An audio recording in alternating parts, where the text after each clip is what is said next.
नमस्कार विद्यार्थी मित्रांनो, स्वागत आहे तुम्हा सर्वांचं महाभरती या आपल्या एज्युकेशनल यूट्यूब चॅनलमध्ये।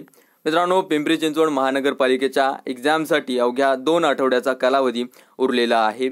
या कालावधीमध्ये आतापर्यंत केलेला आपण अभ्यास आणि इथून पुढे TCS पॅटर्ननुसार कशा प्रकारचे प्रश्न विचारले जातील या प्रश्नांचा सराव करणं तुम्हाला फार गरजेचं आहे। त्याला अनुसरूनच आपण डेली रिव्हिजन, रॅपिड रिव्हिजन जे की 100 प्रश्न डेली TCS पॅटर्ननुसार कशा प्रकारे विचारल्या जातात याचा सराव इथून पुढे आपण करणार आहोत। तर आपण डेली या ठिकाणी 100 प्रश्न या ठिकाणी विचारण्यात येतात, कशा प्रकारे त्याचा सराव इथे करणार आहोत। तर सविस्तर अशी टेस्ट या ठिकाणी आपण या व्हिडिओमध्ये पाहूया। मित्रांनो, त्यापूर्वी काही सूचना। तर हॉल तिकीट अजून आलेले नाही, तर त्यामागचं कारण म्हणजे काय, तर 28 तारखेला मित्रांनो जी एक्झाम होती त्याच दिवशी आता UPSCची सुद्धा एक्झाम असल्यामुळे त्या दिवशी होणारी जी परीक्षा आहे त्या उमेदवारांची पुढे लोटण्याची शक्यता आहे।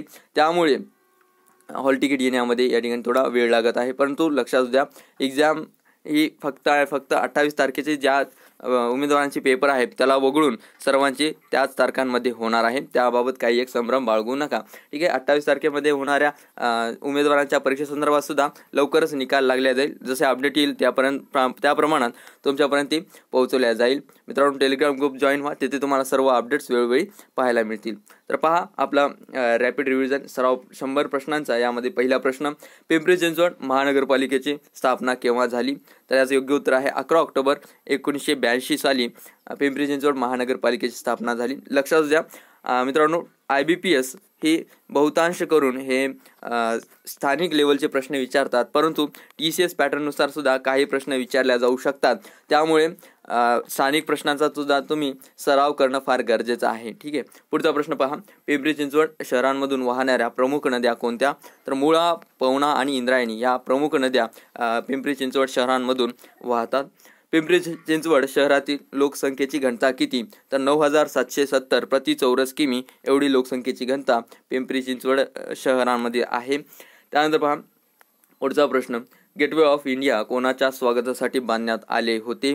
तर याचं योग्य उत्तर आहे लॉर्ड पंचम जॉर्ज आणि राणी मेरी यांच्या स्वागतासाठी इसवी सन 1911 मध्ये मुंबई या ठिकाणी गेटवे ऑफ इंडियाची स्थापना करण्यात आलेली आहे। त्यानंतर पुढचा प्रश्न, पिंपरी चिंचवड शहरातील एकूण निवडणूक प्रभाग किती आहेत? तर एकूण 64 निवडणूक प्रभाग हे पिंपरी चिंचवड शहरामध्ये आहेत। त्यानंतर पुढचा प्रश्न, सिंधू संस्कृतीचे पहिले अवशेष कोठे सापडले? तर याचं योग्य उत्तर आहे हडप्पा या ठिकाणी सिंधू संस्कृतीचे पहिले अवशेष सापडले। तर येथे उत्खनन करण्याचे कार्य हे सर जॉन मार्शल यांच्या नेतृत्वाखाली करण्यात आलेले होते। त्यानंतर पुढचा प्रश्न, कोणता वेद हा आर्यांचा आद्य ग्रंथ म्हणून ओळखला जातो? याचं योग्य उत्तर आहे ऋग्वेद।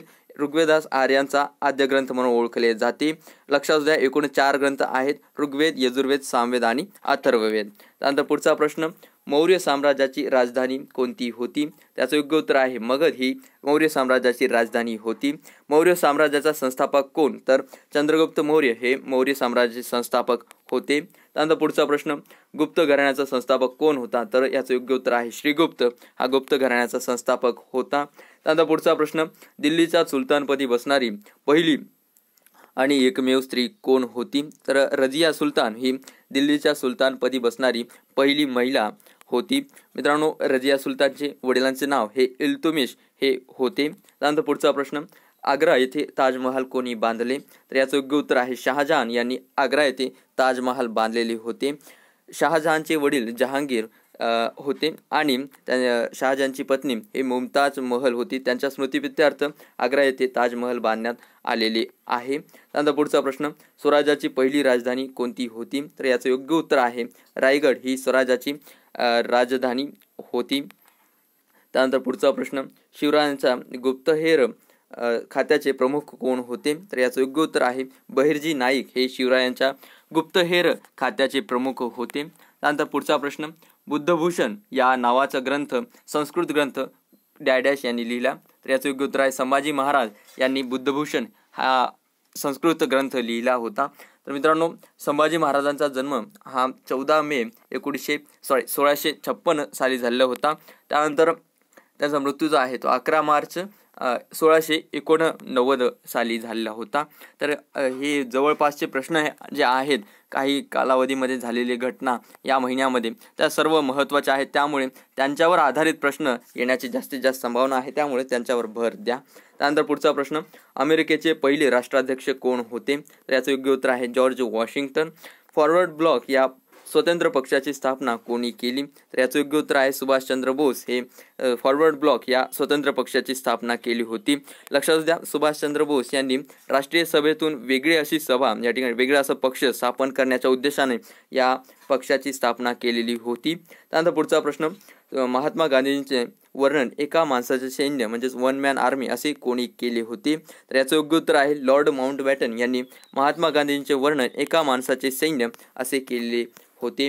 त्यानंतर पुढचा प्रश्न, राष्ट्रीय सभेचे पहिले अधिवेशन कोठे पार पाडले गेले? तर लक्षात द्या, मुंबई या ठिकाणी उमेशचंद्र बॅनर्जी हे त्यांचे अध्यक्ष होते. मुंबई या ठिकाणी पहिले राष्ट्रीय सभेचे अधिवेशन भरले. केव्हा भरले? तर 1885 या साली हे राष्ट्रीय सभेचे पहिले अधिवेशन भरले गेले होते.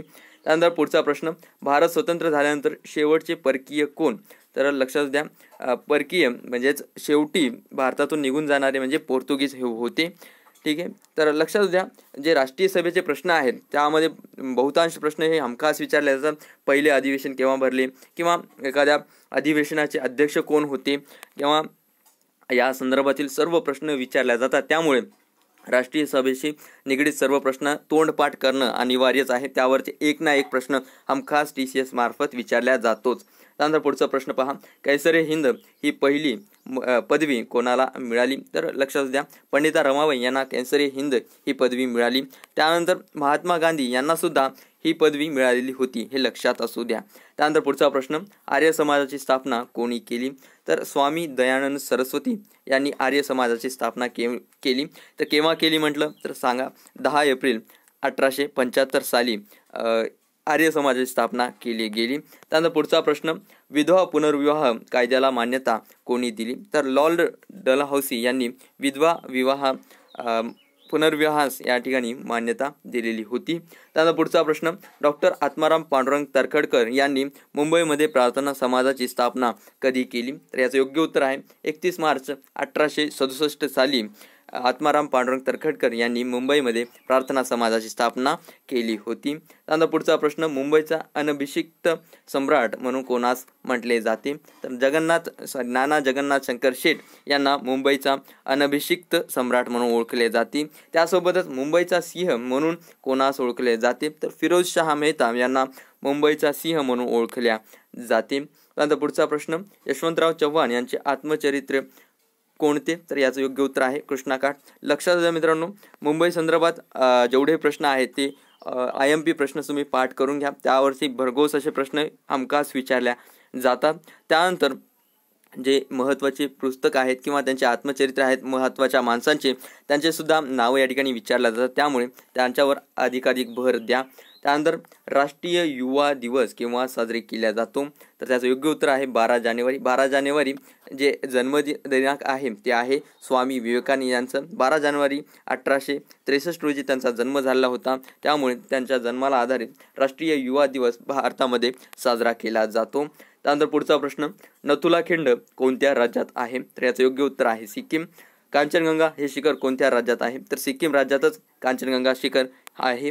त्यानंतर महाराष्ट्रातील दक्षिण वाहिनी नदी प्रणाली कोणती आहेत? तर वर्धा आणि वैनगंगा या महाराष्ट्रातील दक्षिण वाहिनी नद्या प्रणाल्या आहेत. त्यानंतर पुढचा प्रश्न, त्र्यंबकेश्वर येथे कोणत्या नदीचा उगम होतो? तर याचं योग्य उत्तर आहे गोदावरी. गोदावरी येथे त्र्यंबकेश्वर या नदीचा उगम होतो. लक्षात द्या, प्रत्येक नदीचे उगम, त्यांची नदीचा प्रवाह या संदर्भात प्रश्न विचारला जातो, त्यामुळे त्यावर अधिकाधिक भर द्या. त्यानंतर ग्रीन हाऊस इफेक्ट कशाशी संबंधित आहे? तर प्रदूषणाशी ग्रीन हाऊस इफेक्ट संबंधित आहे. माळशेज घाट हे कोणत्या 2 मार्गावर आहे? तर आळेफाटा कल्याण या 2 मार्गावर माळशेज घाट हे स्थित आहे. त्यानंतर महाराष्ट्रातील रब्बी हंगामाचा कालावधी कोणता आहे? तर ऑक्टोबर ते मार्च हा महाराष्ट्रातील रब्बी हंगामाचा कालावधी म्हणून असतो. त्यानंतर पुढचा प्रश्न, कोणते अक्षवृत्त पृथ्वीला समान 2 भागामध्ये विभागते? तर विषुववृत्त हे पृथ्वीला समान 2 भागामध्ये विभागते. त्यानंतर पुढचा प्रश्न, डेक्कन क्वीन ही रेल्वे कोणत्या 2 महामार्गावर धावते? तर याचं योग्य उत्तर आहे पुणे ते मुंबई या 2 महामार्गावर डेक्कन क्वीन ही रेल्वे धावते. त्यानंतर पुढचा प्रश्न, पित्त क्रांती कशाशी संबंधित आहे? तर पीत क्रांती हे तेलबिया याच्याशी संबंधित आहे. तर प्रत्येक क्रांती या ठिकाणी धवल क्रांती असो किंवा श्वेत क्रांती असो ती कशाशी संबंधित आहे त्या संदर्भात सर्व माहिती तुम्हाला पाठ असणं गरजेचंच आहे. त्या संदर्भात एक ना एक प्रश्न परीक्षेत तुम्हाला विचारला जाणारच आहे. त्यानंतर पुढचा प्रश्न, जगातील सर्वात लहान देश कोणता? तर व्हॅटिकन सिटी हा देश जो आहे तो जगातील सर्वात लहान देश आहे. तर जगातला सर्वात मोठा देश म्हटलं तर सांगा रशिया हा जगातला सर्वात मोठा देश म्हणून या ठिकाणी ओळखला जातो क्षेत्रफळाच्या दृष्टीने. त्यानंतर पुढचा प्रश्न, भारतात सर्वात प्रथम सूर्य कोणत्या राज्यात दिसतो? तर अरुणाचल प्रदेश या राज्यामध्ये भारतात सर्वप्रथम सूर्य दिसतो. त्यानंतर दुसरा प्रश्न, 2024 साली ऑलिम्पिक स्पर्धा कोठे होणार आहे? तर याचं योग्य उत्तर आहे पॅरिस या ठिकाणी 2024ची ऑलिम्पिक स्पर्धा पार पडणार आहे. 2020चे जे ऑलिम्पिक झाले ते कोठे झाले? तर लक्षात असू द्या टोकियो जपान या देशामध्ये झालेले होते. लक्षात द्या दर 4 वर्षांनी हे ऑलिम्पिक्स होतात, जे की 2020मध्ये टोकियो या ठिकाणी झालेले, तर 2024 येथे आता पॅरिस येथे होणार आहे. त्यानंतर पुढचा प्रश्न, 68वा फिल्मफेअर अवॉर्ड 2023 कोणाला मिळाला? तर गंगूबाई काठियावाडी यांना हे अवॉर्ड मिळालेला आहे. पुढचा प्रश्न, महाराष्ट्र राज्याच्या महिला आयोगाचे अध्यक्ष कोण आहेत? तर रुपाली चाकणकर या महाराष्ट्र राज्याच्या महिला आयोगाचे अध्यक्ष आहेत. लक्षात द्या महत्त्वाचे आयोग आणि त्यांच्या अध्यक्ष यावरती सुद्धा भर द्या. जास्तीत जास्त प्रश्न अशा प्रकारचे स्वरूपामध्ये विचारल्या जाऊ शकतात. त्यानंतर पुढचा प्रश्न, माहिती तंत्रज्ञान हार्डवेअर पार्क कोठे आहे? तर नवी मुंबई या ठिकाणी माहिती तंत्रज्ञान हार्डवेअर पार्क आहे. त्यानंतर पुढचा प्रश्न, महाराष्ट्रातील कृषी उद्योग विकास महामंडळाचे मुख्यालय कोठे आहे? तर याचं योग्य उत्तर आहे मुंबई या ठिकाणी महाराष्ट्रातील कृषी उद्योग विकास महामंडळाचे मुख्यालय आहे. LICचे मुख्यालय कुठे आहे? तर मुंबई याच ठिकाणी LICचे सुद्धा मुख्यालय आहे. महाराष्ट्रातील सर्वात जुने विद्यापीठ कोणते? तर मुंबई विद्यापीठ हे महाराष्ट्रातील सर्वात जुने विद्यापीठ होते. मुंबई विद्यापीठाचं पूर्वीचं नाव बॉम्बे विद्यापीठ असं सुद्धा म्हटल्या जात होतं. त्यानंतर पुढचा प्रश्न, महाराष्ट्रातील पहिली जैव सुरक्षा मोबाईल प्रयोगशाळा कोठे आहे? तर वाशिम या ठिकाणी महाराष्ट्रातील पहिले जैव सुरक्षा मोबाईल प्रयोगशाळा आहे. त्यानंतर पुढचा प्रश्न, स्वयंपाकासाठी जे वापरले जाणारे मीठ आहे त्यास काय म्हणतात? तर सोडियम क्लोराईड असं त्या ठिकाणी त्याला म्हणतात. तर पुढचा प्रश्न पहा, कोणत्या ग्रहाला लाल ग्रह म्हणून ओळखले जाते? तर मंगळ या ग्रहाला लाल ग्रह म्हणून ओळखल्या जाते. RRR हा चित्रपट कोणत्या भारतीय मूळ भाषेत प्रथम प्रदर्शित करण्यात आला? तर याचं योग्य उत्तर आहे तेलुगू या भाषेमध्ये प्रथम त्याची निर्मिती करण्यात आली, त्यानंतर ती वेगवेगळ्या भाषेमध्ये प्रदर्शित करण्यात आलेली होती. त्यानंतर पुढचा प्रश्न, 1949 मध्ये भारतीय वस्तू संग्रहालयाची स्थापना कोठे झाली? तर नवी दिल्ली या ठिकाणी भारतीय वस्तू संग्रहालयाची स्थापना 1949 साली झाली. त्यानंतर पुढचा प्रश्न, पुरुष हॉकी विश्वचषक 2023 कोणत्या देशाने जिंकला? तर लक्षात द्या जर्मनी या देशाने पुरुष हॉकी विश्वचषक जिंकलेला आहे. तर मित्रांनो महत्त्वाचे जे खेळ आहेत ते खेळ कोणी जिंकले, त्यानंतर उपविजेता कोण आहे, हे खेळ किती वर्षाला खेळल्या जातात, अशा प्रकारचे जे प्रश्न आहेत ते हमखास परीक्षेत विचारल्या जातात. त्यामुळे तशा प्रकारच्या लेटेस्ट करंट विषयी प्रश्नांचा अभ्यास करणं तुम्हाला फार गरजेचं आहे. त्यानंतर पुढचा प्रश्न, साखरेचे कोठार कोणत्या देशाला म्हटले जाते? तर क्युबा या देशाला साखरेचे कोठार म्हटले जाते. प्रत्येक देशाचे एक स्वतंत्र असं वैशिष्ट्य असते, जे की आयाती बाबतीत असते किंवा निर्याती बाबतीत असते किंवा इतर बाबतीत असते. तर ते वैशिष्ट्य काय याचं सुद्धा महत्त्व तुम्ही जाणून घ्या. एखादा एक प्रश्न या ठिकाणी आंतरराष्ट्रीय दर्जाचा सुद्धा येतोच. त्यानंतर पुढचा प्रश्न, बॅरोमीटर हे कायम मोजण्याचे साधन आहे. तर वायूचा दाब मोजण्याचे हे साधन आहे मित्रांनो बॅरोमीटर. त्यानंतर पुढचा प्रश्न, मुंबई शेअर बाजारची स्थापना केव्हा करण्यात आली? तर 1975 साली मुंबई शेअर बाजारची स्थापना करण्यात आलेली होती. त्यानंतर रिझर्व्ह बँक ऑफ इंडियाचे मुख्यालय कुठे आहे? लक्षात घ्या मुंबई या ठिकाणी रिझर्व्ह बँक ऑफ इंडियाचे मुख्यालय आहे. एखादी संस्था आणि त्याचे जे मुख्यालय आहे ते कुठे आहे, अशा प्रकारचे प्रश्न तुम्हाला TCS मध्ये 100% विचारले जातील. त्यामुळे सर्वच अशा प्रकारच्या रिलेटेड प्रश्न तुम्ही पाठ करण्यावर भर द्या. त्यानंतर पुढचा प्रश्न, 2022चा महाराष्ट्र भूषण पुरस्कार कोणाला मिळाला आहे? तर आप्पासाहेब धर्माधिकारी यांना महाराष्ट्राचा भूषण पुरस्कार असा मिळालेला आहे 2022चा. त्यानंतर भारतातील पहिली बुलेट ट्रेन कोणत्या 2 शहरांना जोडणार आहे? तर मुंबई ते अहमदाबाद या 2 शहरांना बुलेट ट्रेन ही धावणार आहे. भारताचे सध्याचे 50वे सरन्यायाधीश कोण आहेत? तर धनंजय वाय चंद्रचूड हे भारताचे सध्याचे 50वे सरन्यायाधीश आहेत. मित्रांनो, 49वे सरन्यायाधीश कोण होते? तर त्याचं उत्तर तुम्हाला कमेंट करून सांगायचं आहे. त्यानंतर पुढचा प्रश्न, महाराष्ट्र राज्याचे सध्याचे राज्यपाल कोण आहेत? तर रमेश बैस हे महाराष्ट्र राज्याचे सध्याचे राज्यपाल आहेत.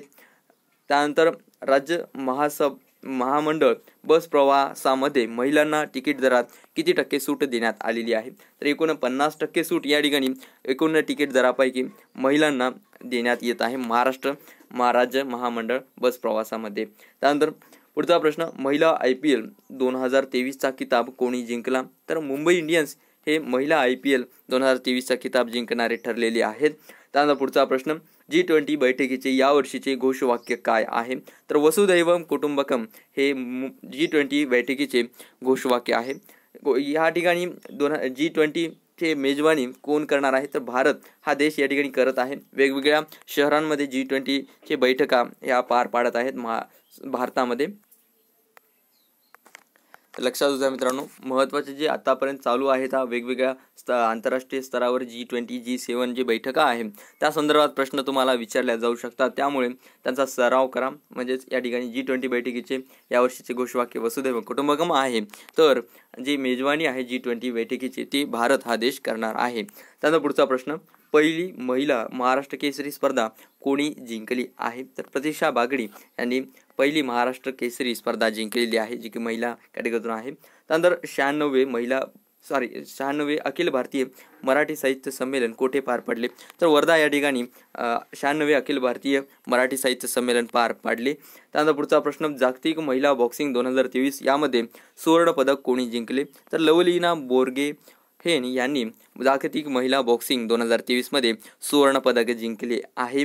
गरुडा शक्ती हा सराव भारत आणि कोणत्या देशादरम्यान आहे? तर इंडोनेशिया आणि भारत या 2 देशादरम्यान गरुडा शक्ती हा सराव चालू आहे. वेगवेगळ्या देशांमध्ये 2 देशांमध्ये युद्ध सराव या ठिकाणी हमखास होत असतात. तर ते कोणकोणते आहेत, त्यांना नाव काय आहे, कोणकोणत्या देशामध्ये हे युद्ध सराव चालतात, तर याची सर्व माहिती तुम्हाला असणं गरजेचं आहे. करंटमध्ये चालूमध्ये सध्या आता कोणते युद्ध सराव चालू आहेत त्यावर तुम्ही प्रश्न शोधा आणि त्याचा जास्तीत जास्त भर द्या पाठ करण्यावर, कारण त्याच प्रकारचे प्रश्न हे तुम्हाला परीक्षेमध्ये दिसणार आहेत. त्यानंतर पुढचा प्रश्न, आंतरराष्ट्रीय बौद्धिक संपादन मध्ये भारताचा कितवा क्रमांक आहे? तर 42वा क्रमांक हा भारताचा लागतो आंतरराष्ट्रीय बौद्धिक संपदेमध्ये. त्यानंतर पुढचा प्रश्न, महाराष्ट्र राज्याचे मुख्य सचिव कोण आहेत? तर मनु कुमार श्रीवास्तव हे महाराष्ट्र राज्याचे मुख्य सचिव सध्या कार्यरत आहेत. त्यानंतर पुढचा प्रश्न, 2023 हे वर्ष संयुक्त राष्ट्रसंघाने कोणते वर्ष म्हणून घोषित केले आहे? तर याचं योग्य उत्तर आहे बाजरीचे वर्ष म्हणून राष्ट्रसंघाने 2023 वर्षाला घोषित केलेले आहे. पुढचा प्रश्न, कोणत्या गीताला महाराष्ट्र गीताचा दर्जा देण्यात आलेला आहे? तर जय जय महाराष्ट्र माझा या गीताला महाराष्ट्र गीताचा दर्जा या ठिकाणी नुकताच देण्यात आलेला आहे. तर अशा प्रकारचे प्रश्न तुम्हाला विचारले जातील जे चालू घडामोडीशी रिलेटेड आहेत. ते सर्व प्रश्न तुम्ही पाठ करून घ्या. भारतात सध्या नवीन चालू केलेल्या रेल्वेचे नाव काय आहे? तर वंदे भारत एक्सप्रेस हे सध्या भारतामध्ये चालू केलेल्या रेल्वेचे नाव आहे. नवी दिल्ली येथील राजपथाचे नाव बदलून काय नाव ठेवण्यात आलेले आहे? तर कर्तव्यपथ हे जे दिल्लीचे राजपथ आहे त्याला आता बदलून असं कर्तव्यपथ हे नाव ठेवण्यात आलेले आहे. हे फार महत्त्वाचं आहे, कारण हा जो आहे तो व्हेरी इम्पॉर्टंट क्वेश्चन आहे. यावर प्रश्न तुम्हाला पाहायला मिळेल. त्यानंतर पुढचा प्रश्न, द्रौपदी मुर्मू या भारताच्या कितव्या राष्ट्रपती आहेत? तर 15व्या राष्ट्रपती आहेत. त्यानंतर पुढचा प्रश्न, मोतीबिंदू हा कोणत्या दोषामुळे घडतो? तर नेत्रबिंग जे आहे त्या दोषामुळे मोतीबिंदू हा घडून येतो.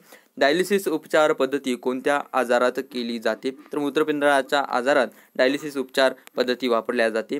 खालीलपैकी कोणत्या पेशी रोगजंतूंचा प्रतिकार करू शकतात? तर पांढऱ्या पेशी या रोगप्रतिकारक असतात. त्यानंतर पुढचा प्रश्न, लाल रक्तपेशीचे आयुष्य किती दिवस असते? तर 120 दिवस हे लाल रक्तपेशीचे असते.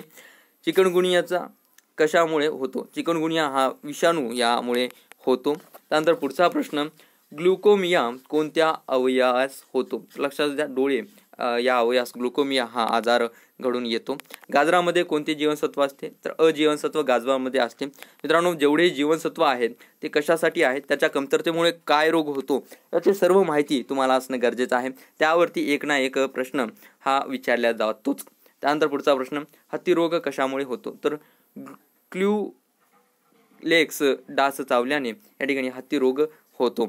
त्यानंतर रक्तातील हिमोग्लोबिनचे प्रमाण कमी झाल्यास कोणता रोग होतो? तर ॲनिमिया जो रोग आहे तो रक्तातील हिमोग्लोबिनचे प्रमाण कमी झाल्यास होतो. शरीरात ऊर्जा कोणत्या घटकामुळे होते? तर कार्बोहायड्रेट जे असतात त्यामुळे शरीरात ऊर्जा निर्माण होते. त्यानंतर पुढचा प्रश्न, भारतातील सर्वोच्च बँक कोणती? तर रिझर्व्ह बँक ऑफ इंडिया ही भारतातील सर्वोच्च बँक आहे. त्याची स्थापना 1935 साली झालेली होती आणि 1949 साली त्याची राष्ट्रीयकरण झालेली होते. RBIशी रिलेटेड सर्व प्रश्न पाठ करून घ्या मित्रांनो. RBIवर तुम्हाला एखादा दुसरा प्रश्न विचारला जाऊ शकतो. त्यानंतर पुढचा प्रश्न, लोकसभेचा कार्यकाळ किती वर्षाचा असतो? तर 5 वर्षाचा असतो. दर 5 वर्षाला लोकसभेमध्ये निवडणुका करून नवीन लोकसभेची स्थापना केली जाते. तर पुढचा प्रश्न, राज्यसभेचा कार्यकाळ किती असतो? तर मित्रांनो, राज्यसभा हा कार्यकाळ जो आहे तो स्थायी सभागृह आहे. त्यामधील राज्यसभेच्या सदस्यांचा कार्यकाळ हा 6 वर्षाचा असतो. दर 6 वर्षांनी तेथे त्यांची जी बडतर्फी आहे ती केली जाते. त्यानंतर पहा, भारतीय संविधानात मूलभूत हक्कांची तरतूद कितव्या कलमांमध्ये आहे? तर कलम 12 ते 35 मध्ये भारतीय संविधानाचे मूलभूत हक्क या ठिकाणी इन्क्लूड आहेत, जे की भाग 3 आहे. त्यानंतर पुढचा प्रश्न, भारताच्या पहिल्या महिला राष्ट्रपती कोण? तर प्रतिभाताई पाटील या भारताच्या पहिल्या महिला राष्ट्रपती होत्या. त्यानंतर पुढचा प्रश्न, भारताच्या सर्वोच्च न्यायालयाची स्थापना केव्हा झाली? तर 26 जानेवारी 1950 साली भारताच्या सर्वोच्च न्यायालयाची स्थापना झालेली होती. भारताचे पहिले नागरिक कोण असतात? तर राष्ट्रपती हे भारताचे पहिले नागरिक असतात. तर मित्रांनो, याचप्रमाणे राज्याचे पहिले नागरिक हे राज्यपाल असतात. त्यानंतर पुढचा प्रश्न, मुख्यमंत्र्यांना मुख्यमंत्री पदाची शपथविधी कोण देते? तर राज्यपाल हे मुख्यमंत्र्यांना मुख्यमंत्री पदाची शपथविधी देतात. महाराष्ट्र लोकसेवा आयोगाच्या अध्यक्ष व सदस्यांची नेमणूक कोण करतात? तर राष्ट्रपती हे महाराष्ट्र लोकसेवा आयोगाचे अध्यक्ष व सदस्यांची नेमणूक करीत असतात. त्यानंतर पुढचा प्रश्न, कलम 352 कशाशी संबंधित आहे? तर राष्ट्रीय आणीबाणीशी 352 हा कलम संबंधित आहे. 356 आणि 360 हे अनुक्रमे राज्य आणि आर्थिक आणीबाणीशी संबंधित आहेत. हे लक्षात असू द्या, यावर प्रश्न तुम्हाला पाहायला मिळेल. त्यानंतर पुढचा प्रश्न, भारतीय राज्यघटनेचे आत्मा कशास म्हणतात? तर भारतीय राज्यघटनेची जी आत्मा आहे ते राज्यघटनेचा सरनामा, यास नांदी किंवा प्रस्ताविका असे सुद्धा म्हटले जाते. तर यास भारतीय राज्यघटनेचे आत्मा असे संबोधले जाते. तर भारतीय राज्यघटनेचे सरनामा आहे त्यावरती तुम्हाला प्रश्न 100% विचारला जाईल. त्यामुळे त्याच्याशी रिलेटेड जेवढे प्रश्न होतील ते कव्हर करा, ते पाठ करण्याचा प्रयत्न करा. त्यानंतर पुढचा प्रश्न, राज्यसभेचे पदसिद्ध अध्यक्ष कोण असतात? तर उपराष्ट्रपती हे राज्यसभेचे पदसिद्ध अध्यक्ष असतात. द प्रॉब्लेम्स ऑफ रुपी हा ग्रंथ कोणी लिहिला? तर भारतरत्न डॉक्टर बाबासाहेब आंबेडकर यांनी द प्रॉब्लेम्स ऑफ रुपी हा ग्रंथ लिहिलेला होता. त्यानंतर विंग्स ऑफ फायर हे पुस्तक कोणाशी संबंधित आहे? तर डॉक्टर APJ अब्दुल कलाम यांच्याशी संबंधित हा विंग्स ऑफ फायर हा ग्रंथ आहे. APJ अब्दुल कलाम यांचं पूर्ण नाव अबुल पाकीर जैनुलाब्दीन अब्दुल कलाम अशा प्रकारे आहे. लक्षात असू द्या मित्रांनो, जेवढेही महान व्यक्ती आहेत त्यांच्याशी रिलेटेड पुस्तकं किंवा त्यांच्याशी रिलेटेड साहित्य यावरती 100% प्रश्न विचारला जातो. त्यामुळे त्यांच्याशी रिलेटेड सर्व साहित्याचा अभ्यास करा. त्यानंतर आंतरराष्ट्रीय कुटुंब दिवस कोणत्या दिवशी साजरा केला जातो? तर याचं योग्य उत्तर आहे 15 मे, म्हणजेच आजच्या तारखेमध्ये आंतरराष्ट्रीय कुटुंब दिवस हा साजरा केला जातो. तर मित्रांनो, जेवढे महत्त्वाचे दिवस आहेत आणि त्यांच्याशी रिलेटेड जेवढे वैशिष्ट्य आहेत ते सर्व तुम्ही पाठ करून घ्या. त्याच्याशी रिलेटेड सर्व प्रश्न विचारले जातील. त्यानंतर पुढचा प्रश्न, जय जवान जय किसान हे घोषवाक्य कोणाचे आहे? तर याचं उत्तर जे आहे ते तुम्हाला कमेंट करून द्यायचं आहे मित्रांनो. त्याचं उत्तर तुम्हाला पुढील व्हिडिओमध्ये सांगण्यात येईल. तर अशा प्रकारचे हे होते आपले व्हेरी IMP 100 प्रश्न. तर अशाच प्रकारचे प्रश्न तुम्हाला परीक्षेत विचारले जातील. यातील 1 किंवा 2 हे प्रश्न तुम्हाला या TCS पॅटर्ननुसार परीक्षेमध्ये विचारले गेलेले होते. त्याचा आढावा आपण घेतलेला आहे आणि हेच प्रश्न तुम्हाला तुमच्या परीक्षेमध्ये दिसणार आहे. तर अतिशय महत्त्वाचे सर्व प्रश्न आहेत. व्हिडिओ डबल एक वेळेस पाहून घ्या. सर्व प्रश्नांचं होईल तेवढ्या प्रमाणामध्ये पाठ करण्याचा प्रयत्न करा. तर भेटूया अशाच प्रकारच्या नवनवीन सराव संचासोबत. तोपर्यंत धन्यवाद.